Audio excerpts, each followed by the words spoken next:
So welcome to our afternoon session where we'll be talking about herbs, and the psalm that tells us about herbs is Psalm 104 verse 14, where it says, God made herbs for the service of man. And in a study of herbs, one begins to see that, and of course in the study of the herbs, what you do is you study the actions of the herb, and you also study the components of the herb.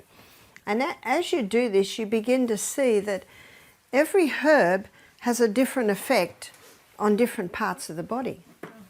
So as I go through this, I'll be looking at herbs, but I'll also be looking at different body parts and the herbs that can help with that. But what I'd like to begin with today, I'd like to begin with slippery elm.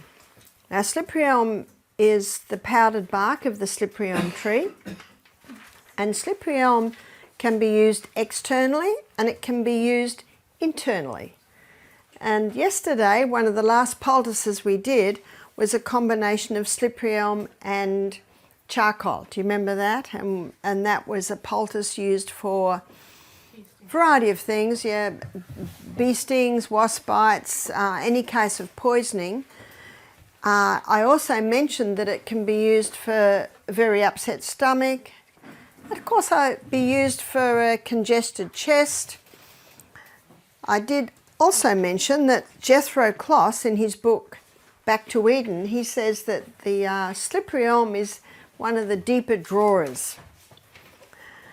I did talk about castor oil yesterday, that it penetrates very, very deep, but the castor oil is totally different. It's not drawing anything out. So it's important to know the differences. It comes from the castor oil plant. The castor oil penetrates very deep. It breaks up lumps, bumps, congestions, adhesions, scar tissues. The slippery elm goes deep, but it draws. It's a drawer. So that's where it can be used externally. The slippery elm can also be used on the scalp. And to use it on the scalp, now the herb that is a specific for all scalp issues, so we might look at scalp for a moment, for all scalp issues is rosemary. And this is rosemary essential oil. The essential oils are expensive, but please remember it takes about a whole bucket of the herb to get almost one drop of the oil, so no wonder they're expensive. But it's important to remember that, realizing that they're also very, very strong. So your scalp herb is your rosemary. Does it have to be an essential oil? You can make a tea with that, but of course it won't be as strong. But then again, you could bring it to the boil and slowly simmer a lot of rosemary in a little water, and you can certainly make it a lot stronger. So anything to do with the head, you would use rosemary essential oil. So with the scalp, we've got a few issues there, and one can be head lice. So with head lice, you can paint the scalp with slippery elm. You put water with it to make it like a soft gel. But with head lice, so we're looking at slippery elm, these are all the things you can do with slippery elm when we're looking at the scalp. So with slippery elm, if you're going to use it for head lice, you've got to put something in there that's incredibly strong. So you can use thyme oil. So thyme essential oil is very, very strong, and the head lice hate it. So what you can do is you could make, let's say for this you would do half a cup of slippery elm, and in that half a cup you might put 1.5 cups of water. So in that mix you might put probably 6 drops of thyme essential oil, and that's very, very strong, but you've got about 1.5 cups of gel. And how would you paint the scalp? What you do is and before I was a psychiatric nurse, I was a hairdresser. So when we used to dye hair, we'd divide the head into sections, and then we'd put the comb in and paint one bit, and then paint another bit, and then paint another bit. So you get the gist, so that the whole head is covered with this mixture that can kill head lice. And then you would keep that all wrapped up. You could put a shower cap on or plastic bag round and tie it in a knot. You would want to keep it there for about 4 hours. So head lice, it can be used for that. What about if someone's got a very dry scalp, dandruff, or sometimes psoriasis in the scalp? The slippery elm can be excellent for cleaning that up and nourishing it. So what you would do then is you'd do a similar amount of this, but this time you'd put the rosemary essential oil in, because the rosemary essential oil is very nourishing to the scalp. So let's say dry scalp, eczema. Some people do experience eczema in the scalp. Then you would do the slippery elm and the rosemary. What about hair loss?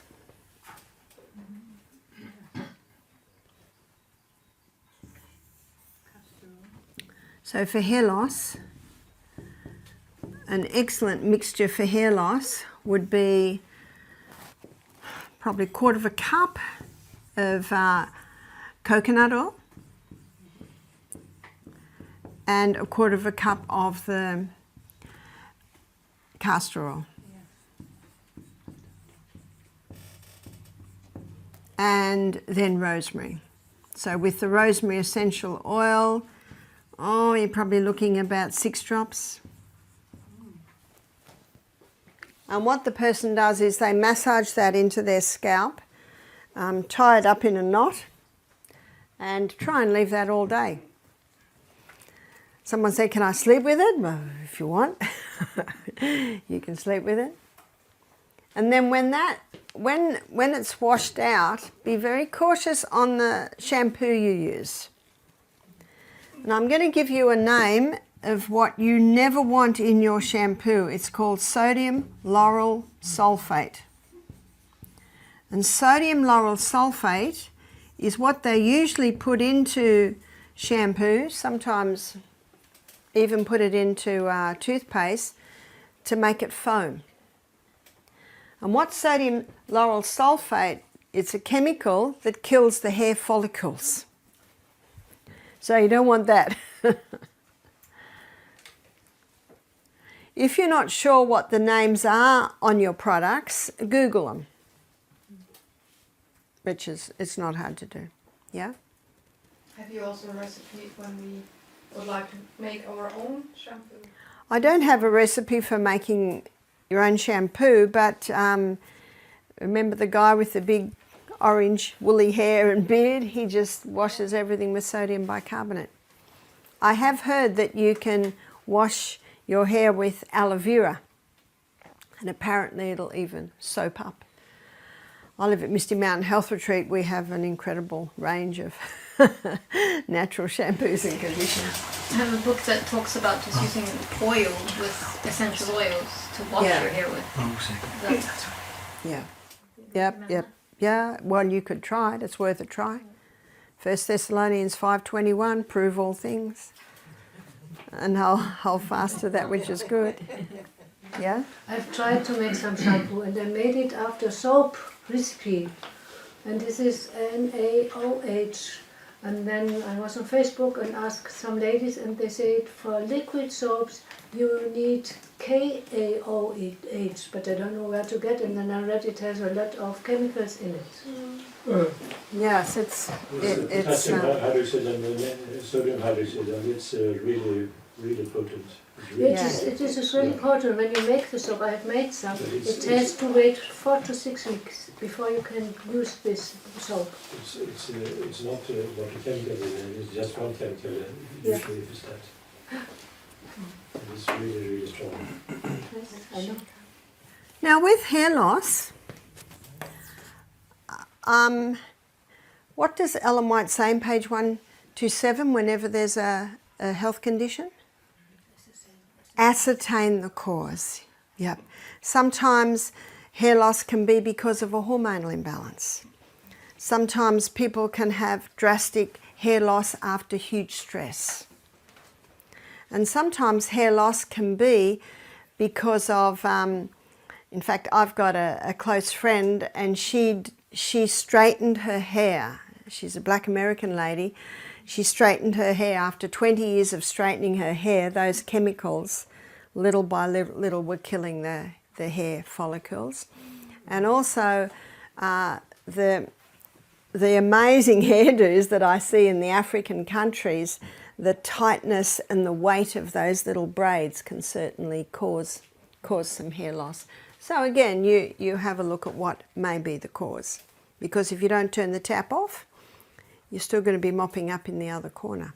Now we see a lot of after Corona, people have really bad hair loss. Okay, after Corona.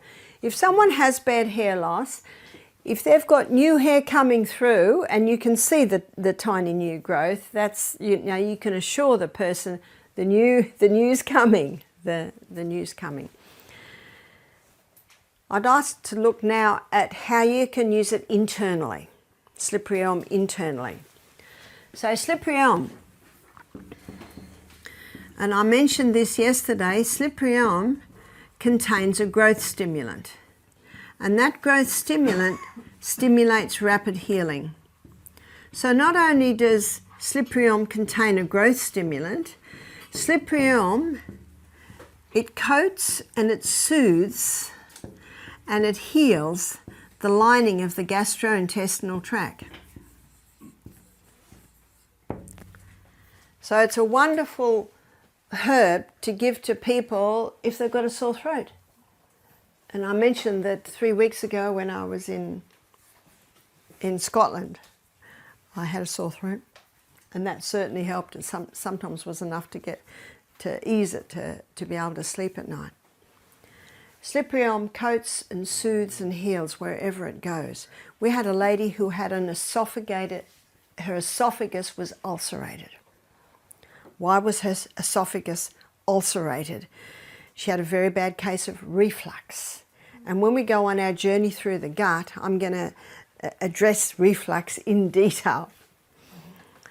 So what we did was before she went to bed every night, we gave her slippery elm. And the best way to mix it is 1 teaspoon in a cup of hot water. Must be hot, because if you mix it in cold water, it can go a little lumpy. You could even mix it in half a cup of boiling water and mix it quickly and then add the cold, and then it'll go a bit smooth. Not many people are like my son Peter, who liked it lumpy. It's much easier to take when it is smooth. And I always say to the staff, if we've got someone on slippery elm, wait till they're standing in front of you, mix it up and give it to them, because the longer it sits, the thicker it gets. Do you remember when I was making that charcoal poultice yesterday?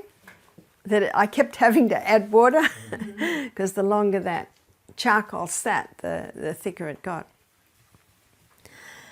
So for the person with the ulcerated esophagus, again, you've got to ascertain the cause and assess the reflux.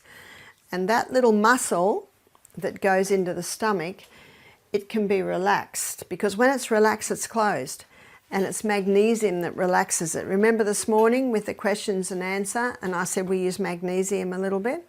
That's one of the areas we use magnesium. And the magnesium that we use is magnesium citrate, and that's the easiest magnesium to absorb into the body, easily absorbed. And we gave her slippery elm before every meal and before bed at night. And that brought almost instantaneous relief. Yes? I have had these tablets to suck on with magnesium in it for my reflux, and it helps also. Yeah, yeah. And you can see why. Because it relaxes that muscle that goes into the stomach from the esophagus. As you will see when we go on our journey through the gastro-intestinal tract. But also,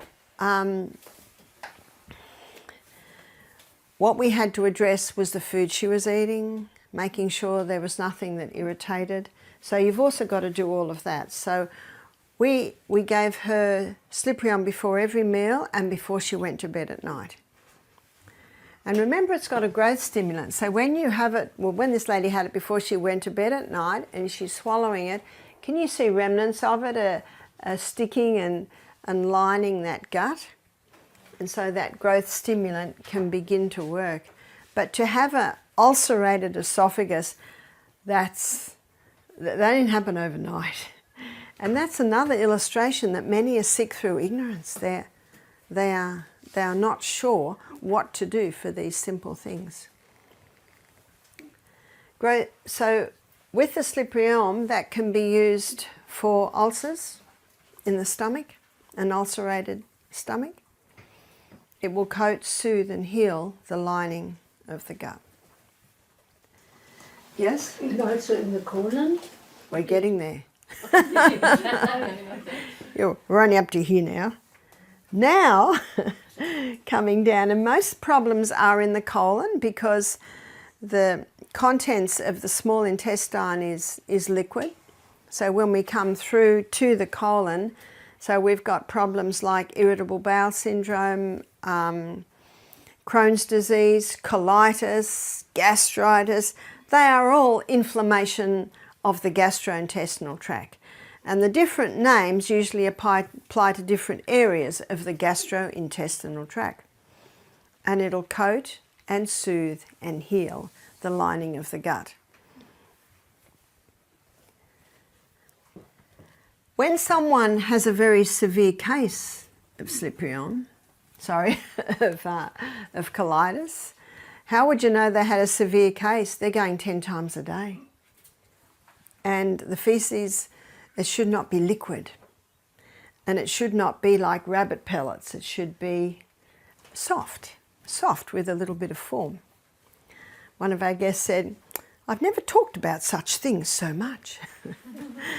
But there's some of the signs as to what your body's doing. Now, if in the feces there are partially digested foods, that's an indication that the food's not getting digested properly up here.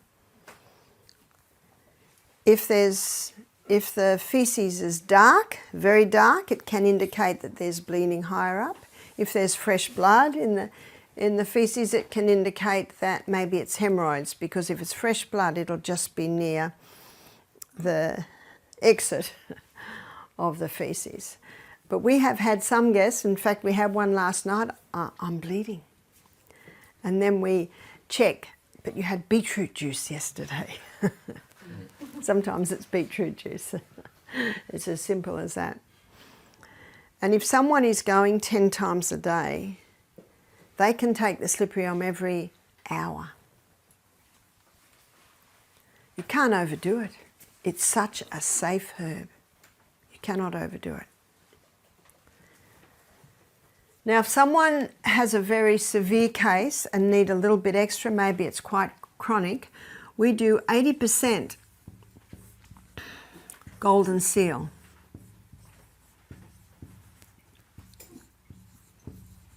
Golden seal is a root. It's grown in forests in Europe, and it takes 7 years to grow before it can be harvested, and it's one of, I think frankincense is your most expensive herb that you can buy, but the golden seal is not far behind it. It's very, very expensive, but you do not need very much. So a few things about golden seal. Sorry, that's not right. It's 80% Sliprion, and it's 10% golden seal. And I'm going to show you why we put this in the mix, and it's 10% myrrh. Myrrh is a gum resin. And so often you'll buy myrrh as like little lumps. Remember, it's a gum resin, comes from the gum of a tree. So we put it in a little coffee grinder and grind it up to be able to make this mix. Golden seal is a root, and you might be able to buy as a powder. But if you can't buy as a powder, they're very fine roots. You can also blend that up, because for this you need the powders. So we mix that up in a jar, and we have given that the name gut repair.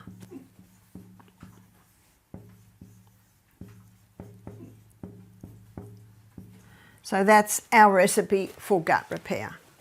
Now the reason we use the golden seal is because golden seal, he has a nickname. He's called King of Tonics to all mucous membranes.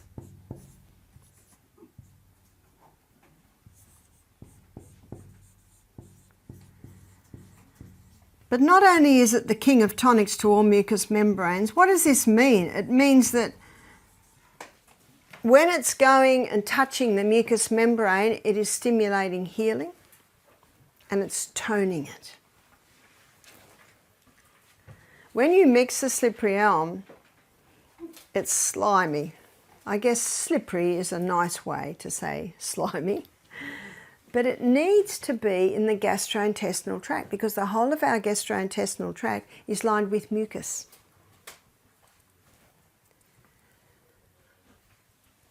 Not only do we use this golden seal because it's king of tonics to all mucous membranes, it's a very wide range antimicrobial. So what that means is it's antifungal, it's bacterial. So if there's any unwanted pathogens there, it can wipe them out.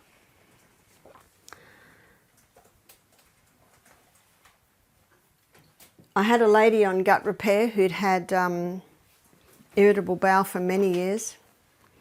She changed her diet, as we'll see when we go through the journey of the gut. Changing the diet is also very important. Remember the 5 allergens? They appear to be incredibly irritating to the gut when it's in an inflamed state. So soft food, sometimes when someone's got irritable bowel, you can't even give them raw food. So they can't, the raw carrot, it's just too harsh on the gut. And they might even have to eat white rice because you've got to be very, very tender to that gut when it is so inflamed. So we had a lady who came to our program. She was eating the very food that was inflaming it. She didn't know. And we gave her the gut repair, which is this mix here. And she rang me up, about 2 months later. She said, I'm so much better. She said, I'm not bleeding from the colon anymore. She said, I don't have the cramping anymore. She said, I'm so much better. But she said, I ran out of gut repair, so I just bought some slippery elm. But she said, it's not as good. I want gut repair. So for some people, the slippery elm is enough. And for those who are a little bit more serious, then we go over to gut repair. And you can see why we add the golden seal. It's a powerful herb. It's very expensive. I have it because there's almost nothing that is as good as golden seal. It's very good. Yes?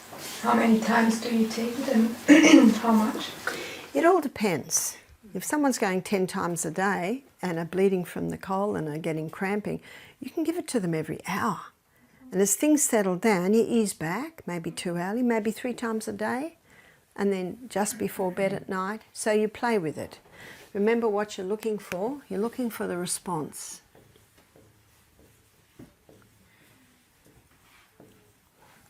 Sometimes with the tea that we give our guests, most people on the fasting days, they just go as they usually go. But occasionally we get someone who'll go 5 times in the morning. And I'll say, take some slippery elm, that'll slow it down a little bit. And they said, I took it, but it didn't work. Well, you need more. Can you see that? You need more. So I said, take it every half hour until things slow down. Ah, that worked. So you're training the people because people don't know. They're totally ignorant. If someone says, the colon tea doesn't work for me, so I say, well, you need more. Some people need 1 cup, people need 3 cups, and we'll look at that in detail when we go on our journey through the gut. But I want to take golden seal aside for a moment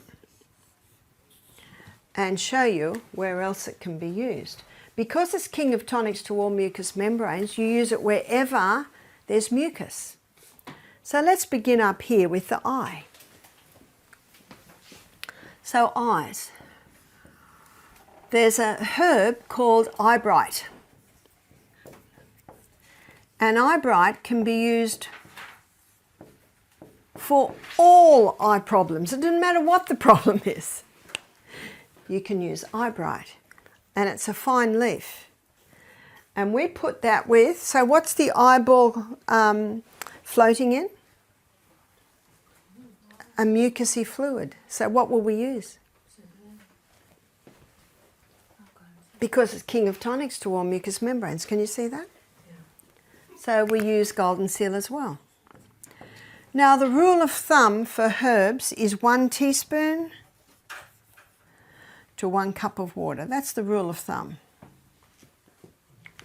And sometimes, as you'll see, there might be a variation, but that's the rule of thumb. In the majority of cases, that's what you do.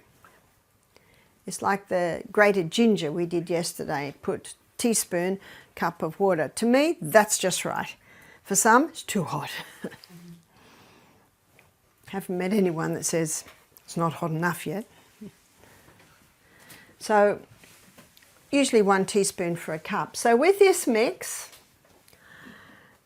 what they're going to do is they're going to pour boiling water on it, and they can when the golden seal is just a powder. But if the golden seal comes in a root form, that needs to boil. So let me show you with herbs. You always boil the root and the bark and the berries. Whereas when you have just got dried leaf, you just pour boiling water on and then put a cover on it, and it seeps. So you pour the boiling water on the leaf and the flowers.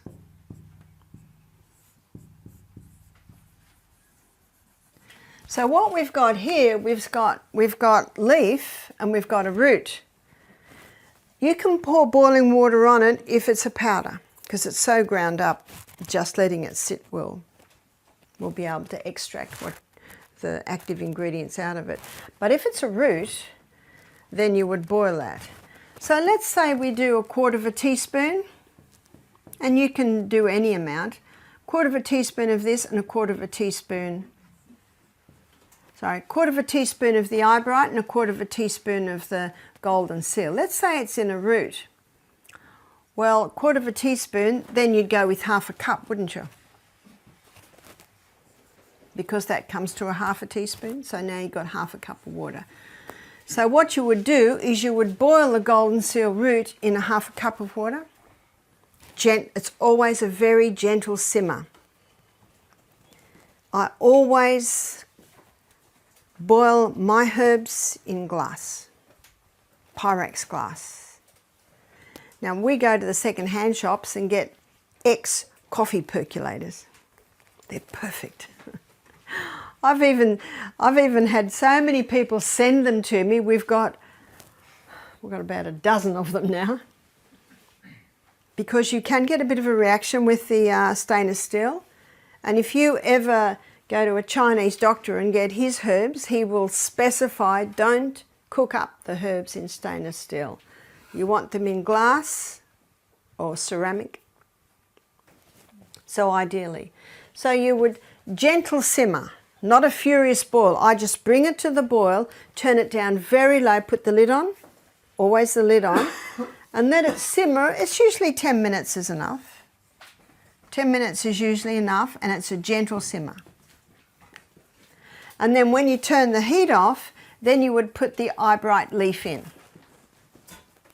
And then put the lid on again. And what you do with this tea is you let it cool, and when it's cold, then you strain it. And then you wash the eyes with a little eye bath.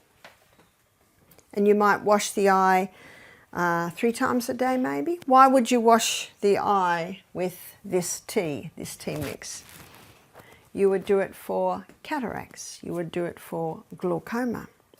You would do it for dry eyes. You would do it for red eyes.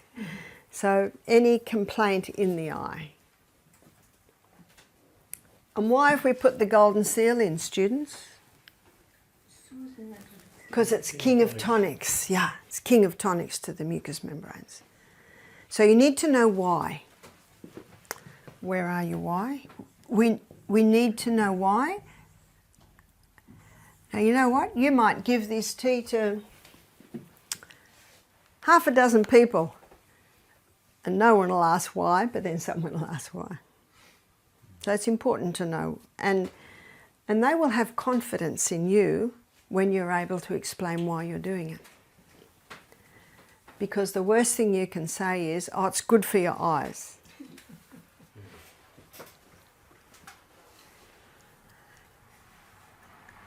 We've had a few guests come and do our program who've complained of dry eyes, sore eyes. They've got eye drops. The eye drops sting, but they're not really helping. And then they wash their eyes with this. And I leave it to them.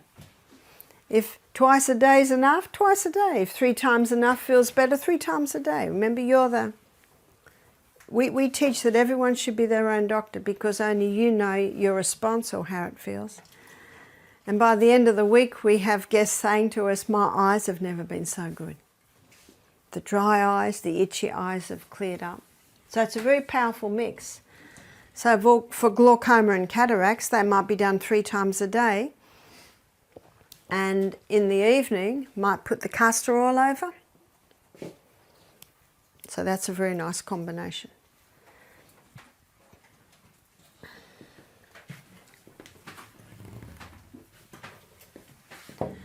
So what we're going to do now is we're going to keep going down the head. So now we come to the sinus. And you'll find many people with sinus problems. And in the Mayo Clinic in the 1990s, a group of doctors discovered that sinus problems are due to fungus. And we had an ear, nose and throat specialist nurse do our program, and she said, you wouldn't believe the green slime we pull out of people's sinuses. And she said the doctors acknowledge it is a fungus. So why is it growing there? Why? It's usually because the person has a wheat, dairy, might be oat, peanut allergy. And whenever there's an allergy, excess mucus. Have you heard people snorting? People snort a bit when they're, the snort. They might do it when they've got a cold, but some people just do it all the time. Do you know that you know what that tells me straight away? They've got an allergy. Because when there's an allergy, the body makes excess mucus. So if a person's eating these foods and they've got this excess mucus, blowing their nose all day, or maybe blowing it every morning, that tells me they've got an allergy. But do you know what else is happening? They don't know that. Sometimes people think this is life, I just do this. So what's happening up here? We're getting a little bit of irritation, we're getting a little bit of damage. Now our cells evolve into a bacterial and then fungal form to clean up the waste. Can you see the evolution of the fungal developing there? That's the main reason. Because if fungus is living up there, there's a reason. Sometimes it can be breathing in mould or breathing in chemicals, causing irritation there, causing the excess mucus. And sometimes that's fed because the person's drinking Coca-Cola every day. And can you see it can be a whole lot of factors? Whole lot of factors. So to To heal sinus, number 1, in case of sickness, cause should be ascertained. Number 2, wrong habits corrected. Unhealthful conditions changed. Get out of the mouldy house. Change jobs so you're not breathing in chemicals all day. Change the diet. Then nature is to be assisted in her efforts to expel impurities and re-establish right conditions in the body. And what they can do is they can breathe in hot steam, you know, that old hot steam. But you know what, most people, they get relief while they're breathing in the hot steam with maybe a bit of eucalyptus oil on, but you notice 10 minutes later it's clogged again. The reason is they don't end the treatment with cold, ice cold wipes over their face. Because they finish the treatment, now they've got these open pores and this hot skin that can chill against cold air.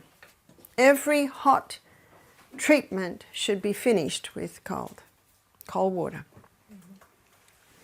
But what they can also do is they can sniff golden seal powder. Because what's our sinus lined with? Mucus. And remember what mucus is? What the tonic to mucus is? Golden seal. So we get them to put a little bit, see there's a little dip in the hand there, and it's traditionally was called the snuff dip, because in the old days people would put their snuff there and sniff. So they can use their little snuff dip. I've got quite a nice one. Nice little dip there. But what you have to do is they have to go to a mirror so that they can see when their nostril is over their little snuff dip. And you just put the tiniest amount in. You only want to put a tiny amount in. Remember, this stuff's expensive. And you don't need much. Just a tiny little pinch. And they don't go, otherwise they'll feel like the top of their head's going to explode. It's just little sniffs. Just little by little sniff it up, and you can tell when it's hit the mark because there's a bitterness in the back of their throat. And then a little bit more on, and I was doing one lady one day. She said, "Is this right?" and breathed out, and the golden seal. Oh, no. You don't want to lose the golden seal. It's like gold. It's like gold dust. It's the colour of gold dust, actually. It's brilliant yellow. So how often would they do that? Or they could do that, 2 or 3 times a day. If it brings relief, do it more. Encourage them not to blow their nose for about 10 minutes. Let it sit up there. Keep sniffing.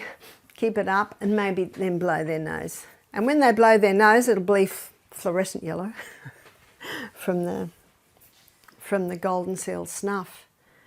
Now, what are we doing there?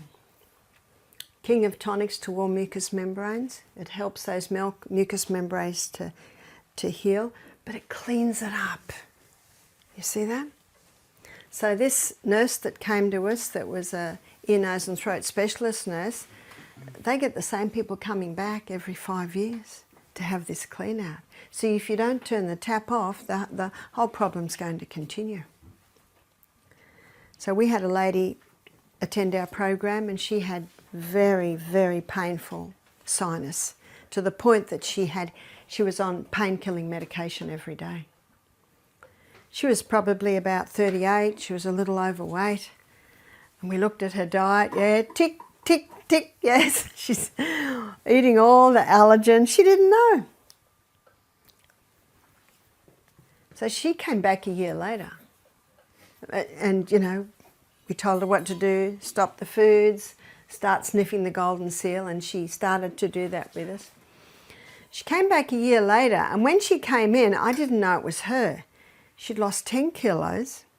She looked amazing. She said, "You don't remember me, do you?" And I said, "I'm trying."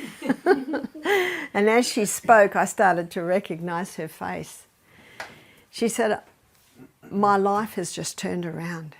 She said, after leaving Misty Mountain, she said, "I have not taken one painkiller."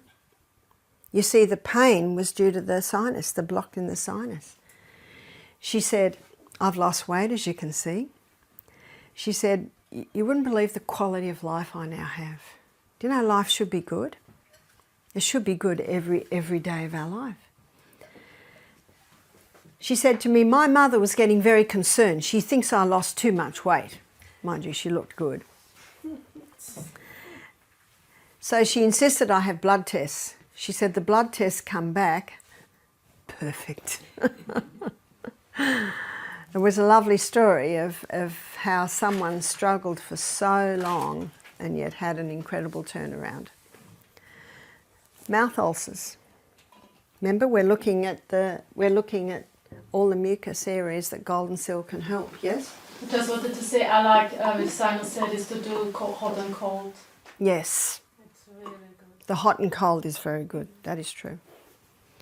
And of course, the hot steam is hot, but most people miss out on the cold. So let's go to mouth ulcers. Rinsing the mouth with some golden seal tea after a meal, and also before bed, because remember, whatever you do in there before bed, you get remnants while you sleep. Let's go down into the stomach ulcer. You add golden seal to the slippery elm and it helps to heal the stomach ulcer. Irritable bowel, we just mentioned those, Crohn's disease, colitis. UTI, urinary tract infection. When they take the golden seal, it comes out in the urine. So it disinfects the whole way down as it goes through the urinary system and the kidneys. Yes? I want to ask you about that. Do you have additional remedies for urine infection? So for UTI, and you can get golden seal in a tablet form. It is incredibly bitter. So a lot of people prefer to take it in a capsule or a tablet form. I personally think in a capsule it's too much and it's a waste. So half a capsule at a time is enough. Yeah. Why is it too much? Well, it's so expensive. You try and buy it. It's incredibly expensive. I could only buy it in America. And half a teaspoon, half a teaspoon is a little bit much. That's why I say just have half a capsule at a time. So with UTI, cranberry. Now how cranberry works is that it causes a slippery coating on the lining of the bladder, making it incredibly hard for any microbes to hold on to the wall of the bladder. That's basically how it works. So you put cranberry and golden seal together, you get a very nice mix for a urinary tract infection. That's powdered cranberry. Well, cranberry is incredibly bitter. So most cranberries that you buy, dried cranberries, they've got sugar in them. I went into Trader Joe's in the US once, which is a big health store, and I'm looking at all the cranberries. There was not one that did not have sugar in it. So you're almost best to buy the tablet. They're almost inedible. They're so bitter. So bitter. But if you can get dried cranberries without sugar, you can certainly do it. I have seen cranberries that have been dried with apple juice, so they're not so bitter. You wouldn't know if the Swedish lingonberry could be used. It's similar to cranberry, but it's not the same. Okay, so maybe that's an option. Yep. So looking at all the areas where you can use the golden seal, it's a remarkable herb. There's one other area we use it, and that is in a tea. We call it digestive tea. In fact, we affectionately call it dig tea at Misty Mountain. And we give this to every single one of our guests. We've had incredible results with the digestive tea. And it is 1 part dandelion, and it's 1 part licorice, 1 part gentian, that very bitter herb, and it is half a part golden seal. So these are all roots, so they need to be boiled. But you'll buy the dried herbs and you mix it together in a jar. We cannot buy golden seal at the moment. It's very hard to get golden seal. So our office girl was able to find capsules, so we're opening the capsules. So the rule of thumb is, remember, 1 teaspoon of these dried herbs to 1 cup of water, and because they're roots, you've got a 10-minute simmer, and then you let it sit. And it's the sitting while it's hot, more of the properties are going into the water. Yeah? Is there a reason why peppermint is not included, or even fennel? Isn't that well known for digestion? Yeah, they help. There's quite a few things that help with digestion, but we've just gone for the bitter roots. And the dose is 1/4 cup hot just before the meal. Dr. Kellogg said a great way to boost digestion is to have 1/4 cup of very hot water just before the meal. The hot water going into the stomach stimulates the release of the digestive juices. So we've gone one step further and made it a hot, bitter tea. And when that bitter tea is in the mouth, it's already stimulating. The message goes to the brain, the liver starts releasing more, your parietal glands, the glands in your stomach start releasing the digestive enzymes. We've talked a little bit about low hydrochloric acid, and this is a great hydrochloric acid booster, is the digestive tea. I give it to my husband every morning. I have it every morning when I'm at home. And as I said, I've got a very good husband. He'll do whatever I tell him. He said he doesn't actually mind it now. Most people, the first time they drink it, they go, oh! Because it is bitter. But the licorice gives it a bit of sweetness.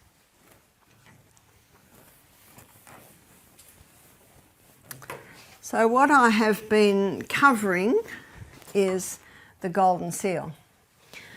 We've also helped a few people that have got very stubborn ulcers. And ulcers often happen with diabetics on the shin. And the reason they happen on the shin is because the blood supply there is quite poor.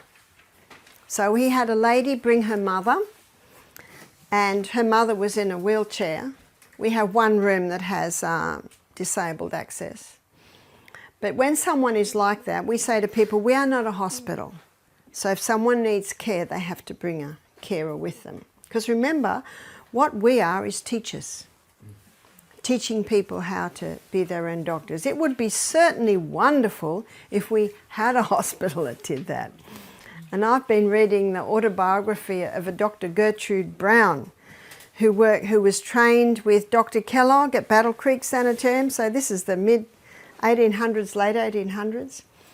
And she said, she worked there for 6 years. She said it was the most wonderful place to work, was Battle Creek. Have you heard of Battle Creek? They had 1,000 beds. Yeah.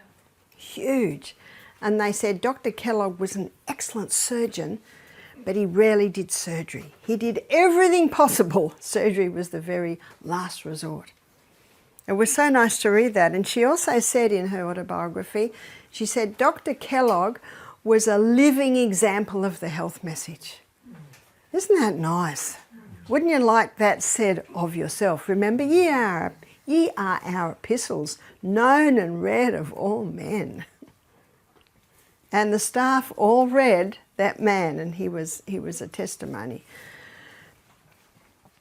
So it has happened before that there has been basically a health retreat / hospital that did implement these principles.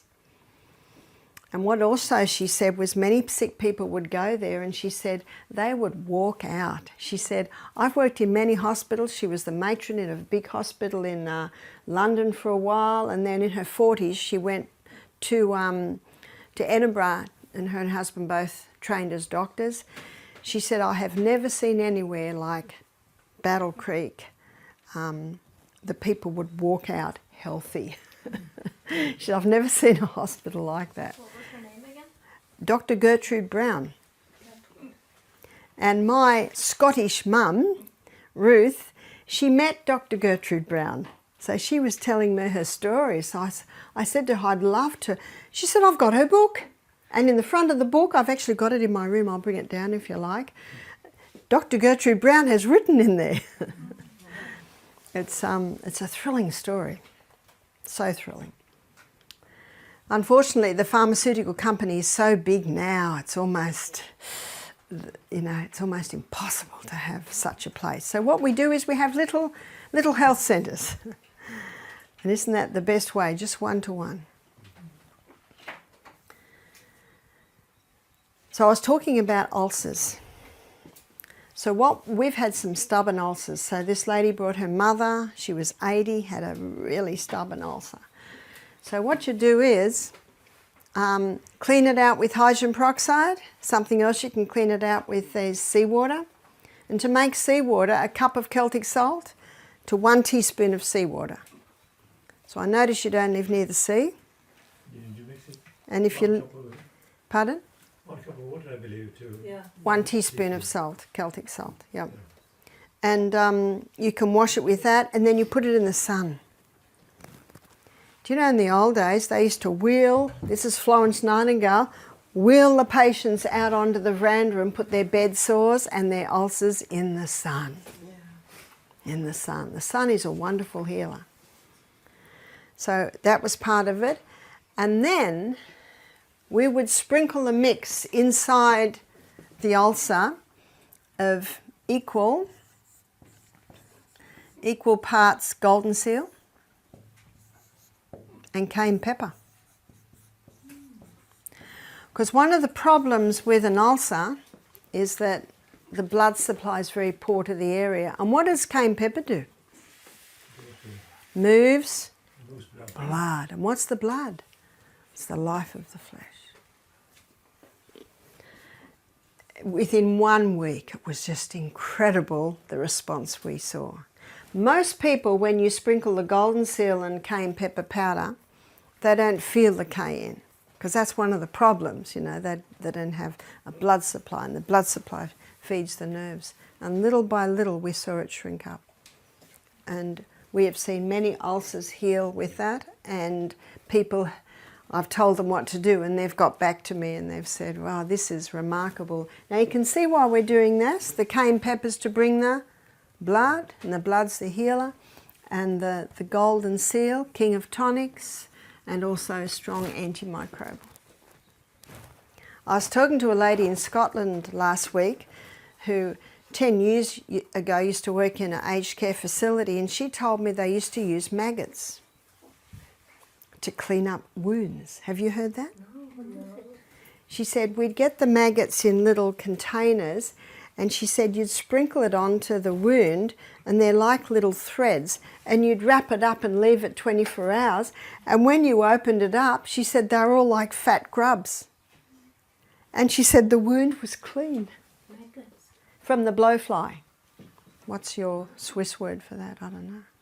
Do you know blowflies? Do you know when you've got something dying, the blowflies will lay their maggots? Yeah, those little horrible crawly things. Could it just be in a normal housefly? No, You can't use no, it has to be a blowfly. The maggots come from the blowfly. Oh. And apparently they used to use it in the war. If they had wounds that wouldn't heal, they would let the blowfly lay the maggots.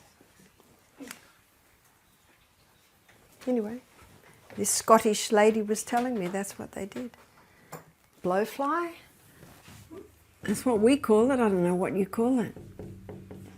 Do you know they say don't leave meat out, or a blowfly will land and the maggots will start to eat it?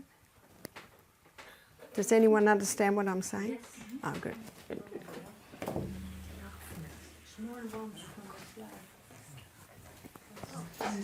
So how often do you use this?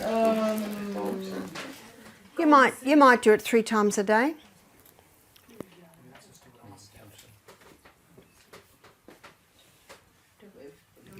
So I think we've exhausted golden seal. Now I'd like to look at aloe vera.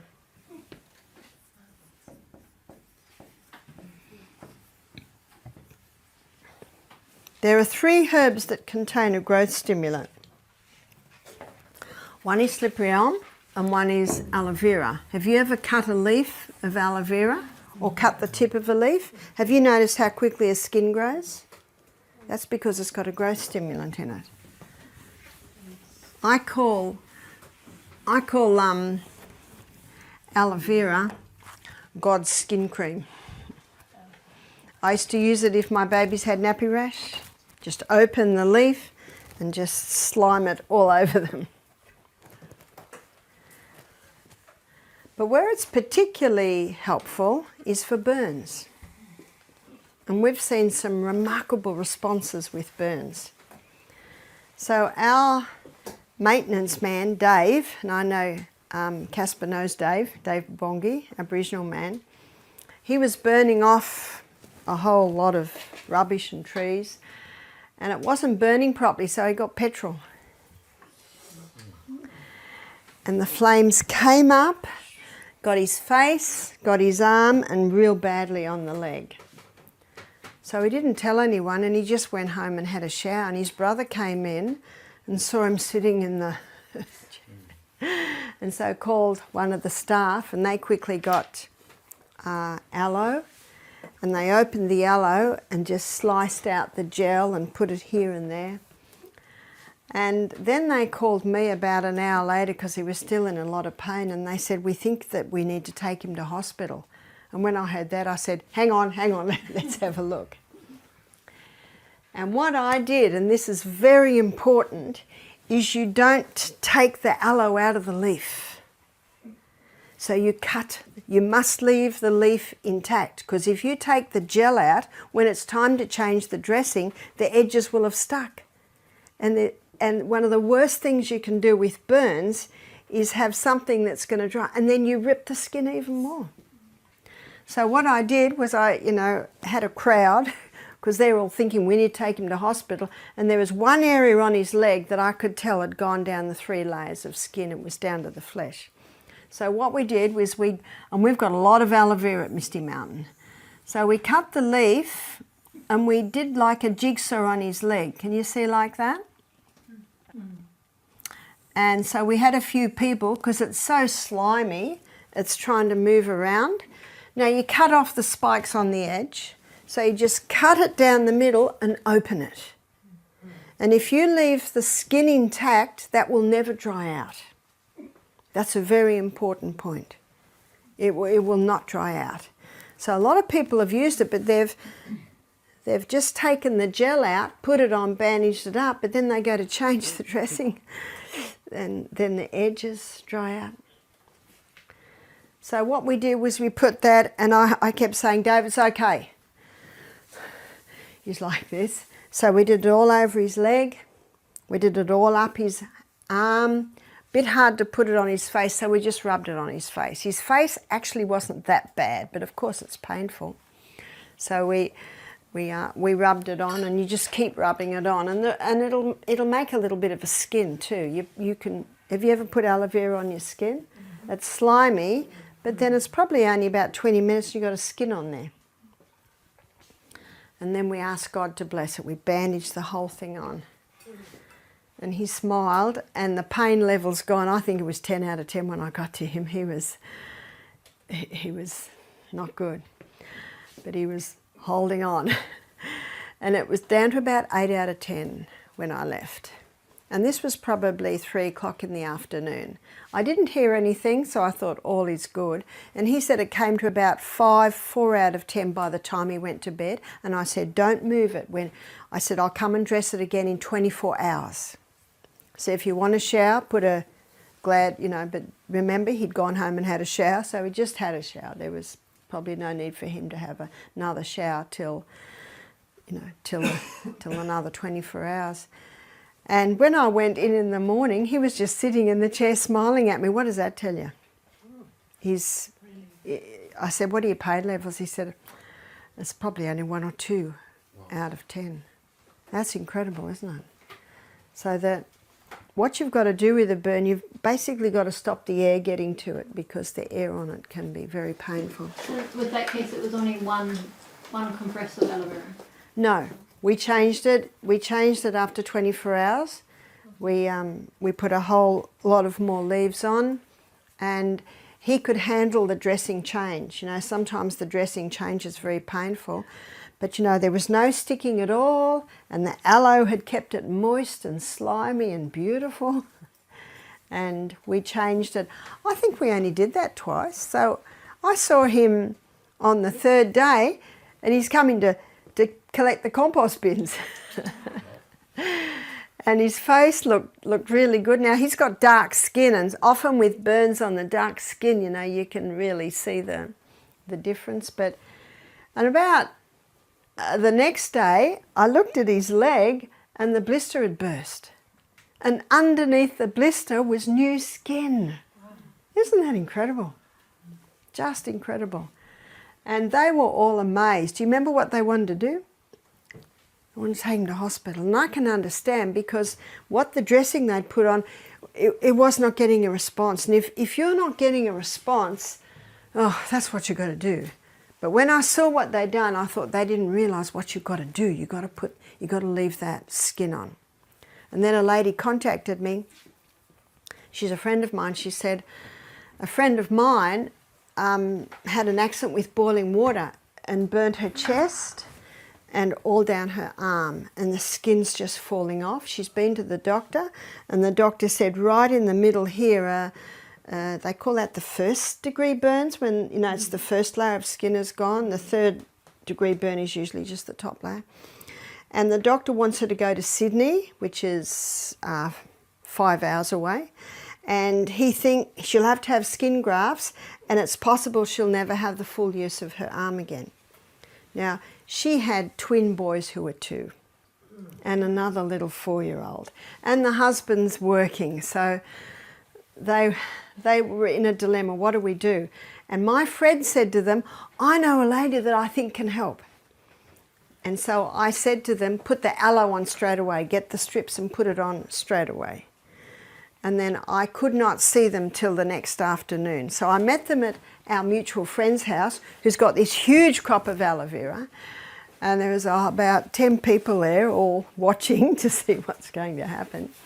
And when I looked at the arm, it wasn't as bad as I thought it would be. There was only really a small part that was quite raw. And her husband was standing there frowning. She said, my husband's not happy. He wants me to go to Sydney. He wants me to go to hospital. You know, he thinks I'm going to lose the use of my arm. And so I said to him, I can understand how you feel, but let's just give this a try. I've seen it do incredible things. And I said, the arm isn't as bad as I thought it would be. He said, okay. And so I did the same thing with the arm. And we needed about 3 people to hold this slimy aloe on. And then when we'd put it all around the arm, we put cling wrap around it and then bandaged it on. And she said that made an incredible relief. The chest was looking quite good because she'd already had the aloe on there, but she hadn't been able to secure it properly here, and it was still hurting. And I said, don't change it for 24 hours.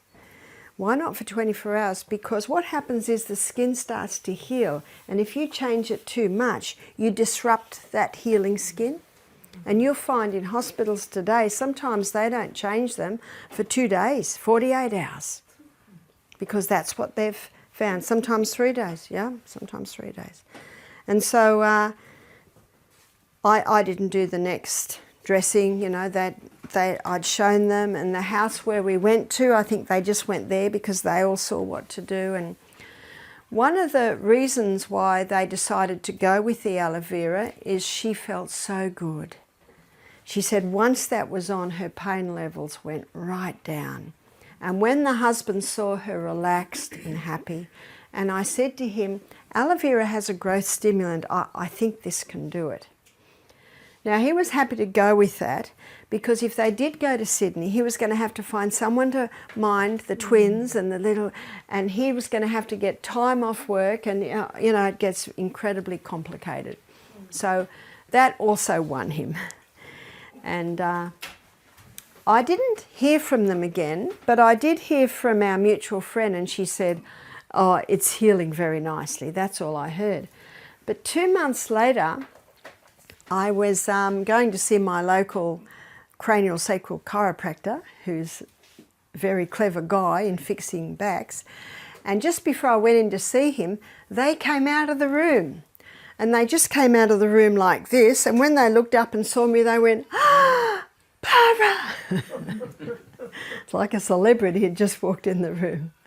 And the husband's just smiling like this. And they were just smiling. They just told me everything. And she pulled up a jumper. She said, "Look, you know, you couldn't even not see that there'd been a problem there." She said, "Look, I've got full use of my arm." So it's certainly worth a try, isn't it, yeah? What did the doctors said to them about the Well, they actually didn't go back to the doctor. Because what the doctor had done is he'd given them a referral to a specialist in Sydney. And they basically just rang up and said, we've got another opinion. You never say, we're going to get an alternative, thank you. We're going to get an alternative opinion, because as soon as you say alternative, they immediately think you're going into something that many doctors and nurses think is like quackery. Not all doctors and nurses think that. I know some doctors and nurses that don't think that at all, but unfortunately some do. And it totally healed. So aloe vera is just like a miracle herb. And that's why when I first moved into my house 10 years ago, I planted aloe vera and comfrey all around my house. I did that before the house was even renovated to live in. Yeah. Now, how long did it take her to? Do you know that I think she placed the aloe vera, she said she only needed to place the aloe vera on the skin on her chest for about, I think 48 hours she did that. You see, the skin grows very quickly, and once the skin is there, you know, you're safe. But I think she did this for about 6 days. I think she had to do it for about 6 days. She wanted to be doubly sure, and of course there was that very tender raw bit there. And I think it got to the point where she found that she didn't have to do the rest, and she just targeted that a few more days after that. You see, your body's response is your guide. And I never spoon-fed my children. I encourage them to think for themselves and be independent. And I certainly do it with people that we're helping with health. You teach and you show, and then basically you leave them with it. You're there to advise. But if they say, "Well, how often will I do it?" I'd say, "Well, see what it feels like. And if it starts to hurt, do it again," etc.